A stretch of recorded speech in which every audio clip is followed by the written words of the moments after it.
வாழ்க வளமுடன். ஓம் நமச்சிவாய. அனைத்து தமிழ் உள்ளங்களுக்கும் வணக்கம். நிகழும் ஸ்ரீ மங்களகரமான குரோதி ஆண்டு ஜூலை மாதம் 17ஆம் தேதி புதன்கிழமை அன்று அனுசம் நட்சத்திரத்தில் ஏகாதசி திதியில் சுப்பிரம் நாமயோகத்தில் வணிசை கரணத்தினில் சித்த யோகம் கூடிய நன்னாளில் இந்த மகத்தான ஆடி மாதம் பிறக்கிறது. ஆடி மாதம் என்றதும் நம் நினைவுக்கு வருவது ஆடிப்பெருக்கு மட்டும்தான். ஆனால் இந்த ஆடி மாதத்தில் நிறைய சிறப்பு அம்சங்கள் உள்ளன.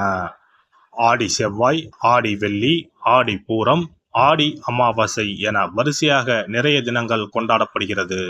நிறைய சுப தினங்கள் வந்தால் கூட இந்த ஆடி மாதத்தில் யாரும் சுப நிகழ்ச்சிகளை நடத்துவதில்லை.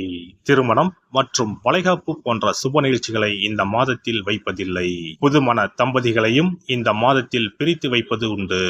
இந்த ஆடிப்பெருக்கு திருவிழாவின் போது புதுமண தம்பதிகள் புதிய மஞ்சள் கயிறுகளை மாற்றிக்கொள்வார்கள். இந்து ஜோதிடத்தின்படி ஆடி மாதம் ஒரு அசுபமான மாதமாக பார்க்கப்படுகிறது. எனவே இந்த மாதத்தில் திருமணம், சுப நிகழ்ச்சிகள், புதுமனை புகுவிழா என எந்த சுபகாரியங்களும் நடக்காது. இந்த ஆடி மாதத்தை ஒரு சூனிய மாதம் என்றும் கூறுவார்கள். ஆடி மாதத்தை ஒரு சூனிய மாதமாக பார்த்தாலும் இந்த மாதத்தில் ஏராளமான பூஜை மற்றும் விரதம் மேற்கொள்ளப்படுகிறது. இந்த மாதத்தில்தான் சக்தி தேவிகளையும் பைரவர், வாராகி, நரசிம்மர், மகிஷாசுர மர்த்தினி, துர்க்கை அம்மன் போன்றோர்களை பக்தர்கள் மறக்காமல் வழிபடுகின்றனர். எனவே ஆடி மாதத்தில் நிறைய சிறப்பம்சங்களும் இருக்கத்தான் செய்கின்றன.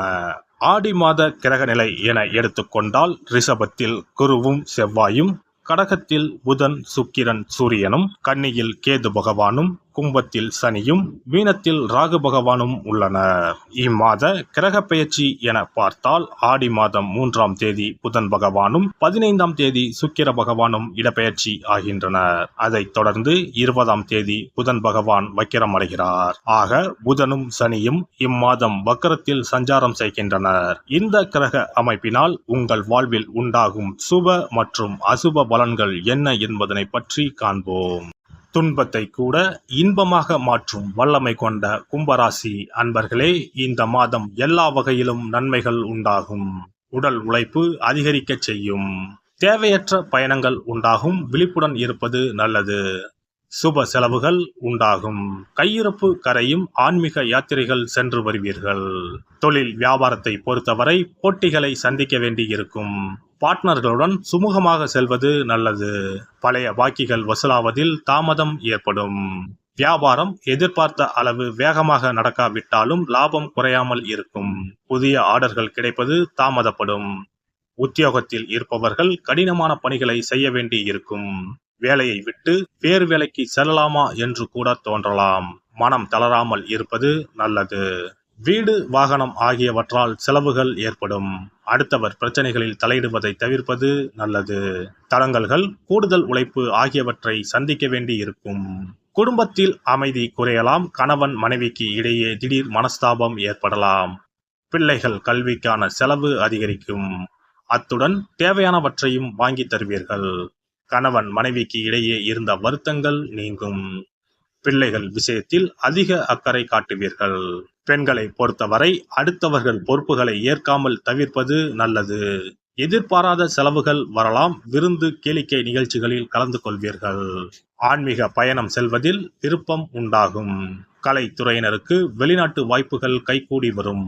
அதிகமான ஒப்பந்தங்களில் கையெழுத்திட வேண்டியிருக்கும். உடன் பணிபுரியும் பணியாளர்களால் நன்மை ஏற்படும். அரசியல் துறையினருக்கு எதிர்பார்த்த பதவிகளை அடைவீர்கள்.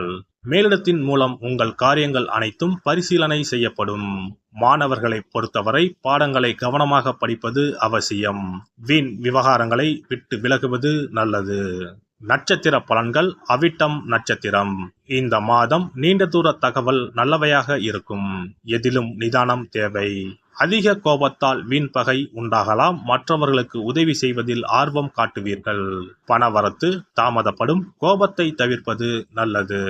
சதயம் நட்சத்திரம். இந்த மாதம் செலவு அதிகரிக்கும். பயணங்கள் மூலம் வீண் அலைச்சலும் காரிய தாமதமும் உண்டாகும். புதிய நட்புகள் கிடைக்கும். எடுத்த காரியங்கள் கைகூடும். அடுத்தவர் செயல்களுக்கு பொறுப்பேற்காமல் தவிர்ப்பது நல்லது.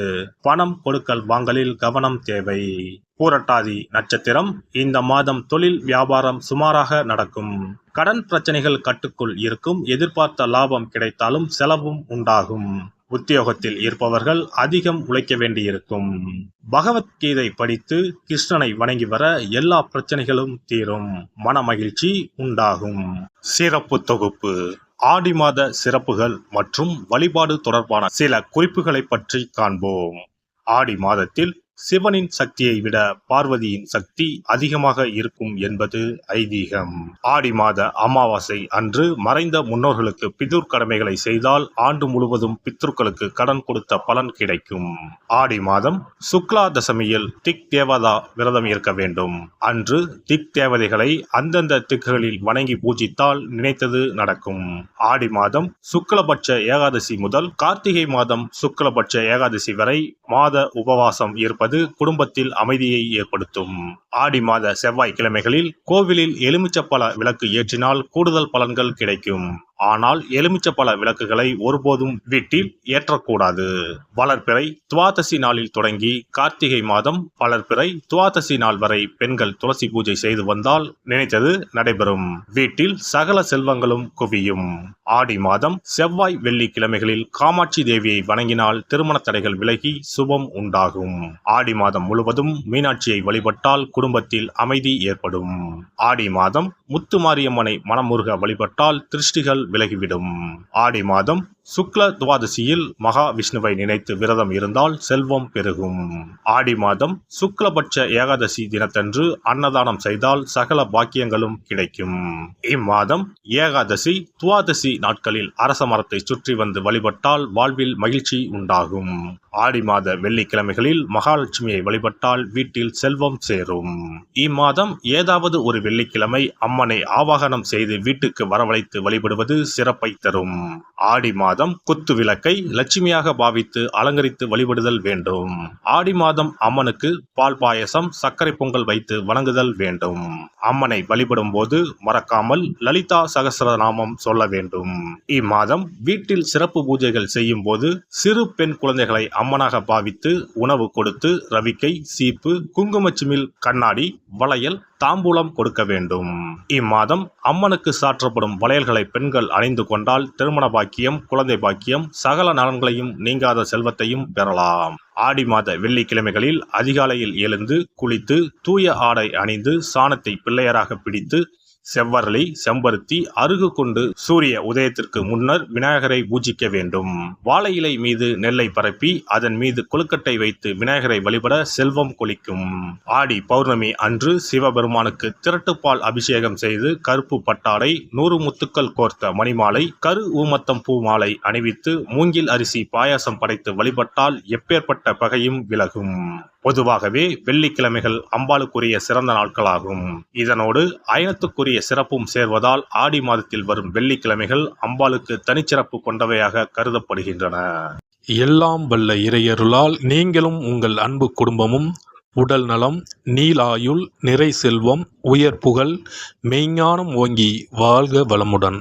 இந்த வீடியோ பதிவு உங்களுக்கு பிடித்திருந்தால் லைக் பண்ணுங்க, கமெண்ட் பண்ணுங்க, ஷேர் பண்ணுங்க, மறக்காம சப்ஸ்கிரைப் பண்ணுங்க, பக்கத்துல இருக்கிற பெல் பட்டனை கிளிக் பண்ணுங்க. நன்றி, வணக்கம். ஓம் நமச்சிவாய. சிவாய நம.